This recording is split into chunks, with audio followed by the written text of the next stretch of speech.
ভাইরা আমার, রমজানের রোজা কিন্তু আমাদের সাথে কথা বলে, আমরা বুঝি না। কি কথা বলে বলবো?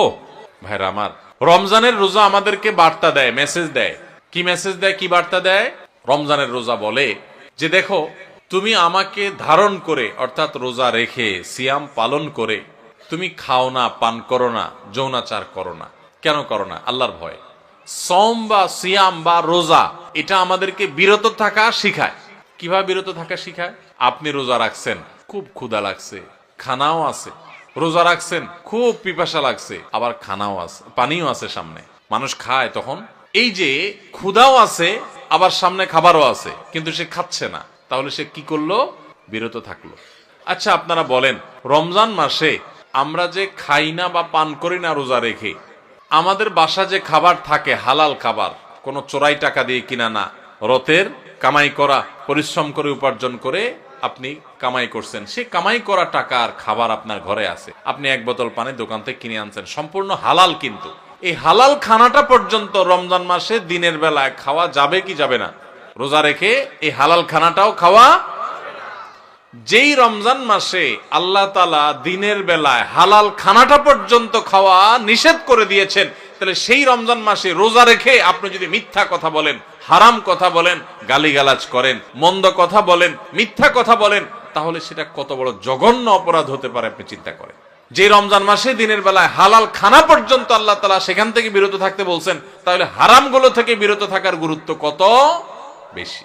রমজানের রোজা আমাদেরকে বলে, দেখো, তুমি যখন ক্ষুধার্ত থাকো রোজা রেখে, তোমার সামনে খাবার থাকে তবুও তুমি খাও না, তোমার যখন পিপাসা লাগে তোমার সামনে পানি আছে তারপরও তুমি খাও না। এমন কি মানুষের সামনেও মানুষ রোজা রেখে খায় না, আবার মানুষের চোখের আড়াল হলেও রোজা রেখে কেউ চুরি করে খায়। পিচি পোলা মানতে খাইতে পারে, তাও খায় না মনে হয়। যে লোকটা সবার সাথে চিটারি বাটপারি করে, কথায় কথায় মিথ্যা কথা বলে, সেই লোকটাও যদি রোজা রাখে তো দেখবেন কষ্ট হয়। রুমে একা একা আছে, কেউ নাই, তারপরও সে কি লুকায় পানি খায়? খায় না। কেন খায় না? কারণ যেই আল্লাহর জন্য রোজা রাখছে, এই রুমে কেউ না দেখলে কি হবে? সে আল্লাহ দেখেন, তার ভয়ে সে কিন্তু কিছু খায়। রোজা আমাদেরকে বলে, ও রোজাদার, ও আল্লাহর বান্দা, তুমি যে আল্লাহর ভয়ে রোজা রেখে পানিটা খাচ্ছ না, তোমার পিপাসা আছে, খাবারটা নিচ্ছ না, তোমার ক্ষুধা আছে, তারপরও কেউ দেখতেছে না, সিসি ক্যামেরাও নাই, রুমে দরজাও আটকানো, ফ্রিজে খাবার আছে, ঠান্ডা পানি আছে, সবকিছু আছে, ক্ষুধা তৃষ্ণাও আছে, তারপরও তুমি খাচ্ছ না, পান করতেছ না, কেউ দেখছে না, তারপরও তুমি করতেছো না। কেন? তোমার বিবেককে জিজ্ঞাসা করো। কারণ তুমি আল্লাহকে ভয় করো, আল্লাহ তোমাকে নিষেধ করেছেন খেতে, সেজন্য খাচ্ছ না।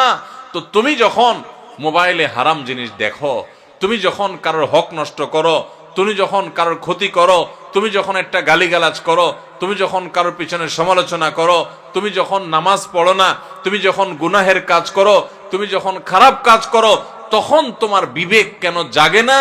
তোমার আল্লাহ তো সেটাও দেখতেছেন, আল্লাহ তো সেগুলোও নিষেধ করেছেন। যে আল্লাহর নির্দেশ মানার কারণে তুমি রমজান মাসে রোজা রেখে ক্ষুধার্ত পিপাসার্ত থাকার পরেও মানুষ না দেখলেও পানাহার করো না, তাহলে সেখানে মানুষ না দেখলে চুরি করে মোবাইলে হারাম জিনিস দেখা, হারাম কাজ করা, এগুলো তুমি কিভাবে করো? আমাদের রোজা আমাদেরকে এই কথাটা সারাদিন বলতে থাকে। কথা কি বুঝাইতে পারছি ভাইরা আমার? রোজার এই বার্তা, রোজার এই মেসেজ, এই কথা যদি আমরা বুঝতে পারতাম, তাহলে আমরা মুত্তাকি হয়ে যেতাম। রোজা আমাদেরকে তাকওয়া শিখায় কিভাবে, দেখেন। তাকওয়া মানেই হলো আল্লাহর ভয়ে, আল্লাহর আদেশগুলো মানা, আল্লাহর নিষেধ থেকে বেঁচে থাকা, যে আমার আল্লাহ দেখছেন। তো রোজার মাসে রোজা রেখে আমরা আল্লাহ দেখছেন এই ভয়ে আমরা পানাহার করি না। রোজার শিক্ষা নিয়ে আমি সকল হারাম কাজ করার সময় এরকম মনে থাকবে যে কেউ না দেখলেও আমার আল্লাহ ঠিকই দেখতেছেন। অতএব আল্লাহর ভয়ে আল্লাহ নিষেধ করেছেন এই কাজটা আমি করব না, এটাই হলো রোজার শিক্ষা। ভাইরা আমার, রোজার এই শিক্ষা যদি আমরা গ্রহণ করতে পারি, আমরা যদি মুত্তাকি হইতে পারি, তাহলে রোজা সার্থক। আর যদি সেটা না পারি, তাহলে এই রোজা সার্থক না, এই রোজার উপকারিতা আমরা পাইলাম না। এই রোজা আমাকে মুত্তাকি বানাই নাই, যেই রোজা আমাকে ভালো মানুষ বানাই নাই, যেই রোজা আমাকে অন্যায় থেকে বাঁচাই নাই, এই রোজা আর উপবাস থাকার মধ্যে খুব বেশি পার্থক্য নাই। আমার কথা না, আমাদের প্রিয় নবী সাল্লাল্লাহু আলাইহি সাল্লামের কথা। তিনি বলেছেন, মাল্লাম ইয়াদা কাওলাজ যুরি ওয়াল আমালি বিহি ফালাইসা লিল্লাহি হাজা আন ইয়াদা তাআমাহু ওয়া শারাবাহু। যে ব্যক্তি রোজা রেখে মিথ্যা কথা ছাড়লো না, মিথ্যা কাজ ছাড়লো না, 2 নাম্বারই ছাড়লো না, চিটারি বাটপারি ছাড়লো না, এই ব্যক্তি উপোস থাকায় আল্লাহর কোনো ঠেকা পড়ে নাই। তার মানে তার রোজা থাকা উপোস থাকার মতো। এই জন্য ভাইরা, রোজা রেখে সমস্ত অন্যায় কাজ ছাড়বো তো ইনশাআল্লাহ। আল্লাহ আমাদের সবাইকে তৌফিক দান করুন। রোজা থেকে আমরা শিক্ষা গ্রহণ করব, রোজা থেকে আমরা মেসেজ গ্রহণ করব, বার্তা গ্রহণ করব। রোজা আমাদেরকে কি বলে সেটা বোঝার চেষ্টা করব। রোজা আমাদেরকে বলে, বান্দা তুমি এই যে আল্লাহর ভয়ে পান আহার থেকে বিরত থাকতেছো রোজা রেখে, এখান থেকে তোমার তাকওয়ার ট্রেনিং হচ্ছে, তাকওয়ার প্রশিক্ষণ হচ্ছে, যে তোমার চাহিদা আছে, খাবারও সামনে আছে, খাচ্ছ না। দেখেন, মাগরিবের আজান হবে, সূর্য ডুববে, সূর্য ডুবার পর মুয়াজ্জিন সাহেব আজান দিবেন, আমরা সামনে খাবার নিয়ে, ইফতারি নিয়ে অপেক্ষা করি।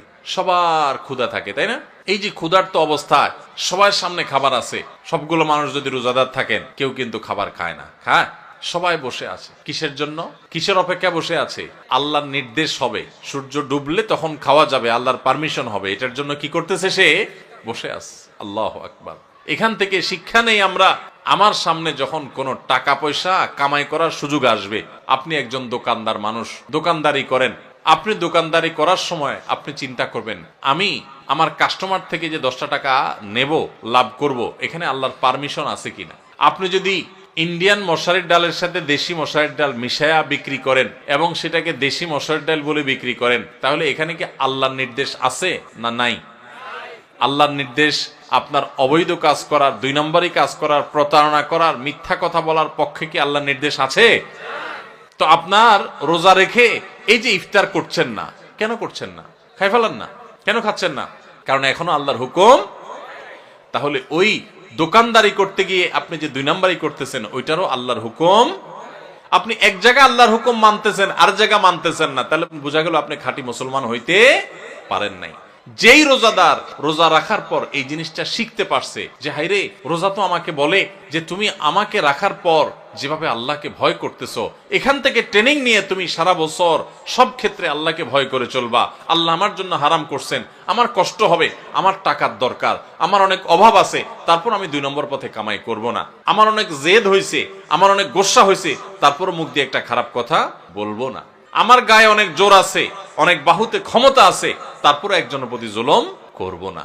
এটাই রোজা আমাদেরকে শিখায়। ভাইরা আমার, সারা দেশে লক্ষ লক্ষ মানুষ আমরা রোজা রাখি, কিন্তু আমাদের জীবনে কোনো পরিবর্তন নাই।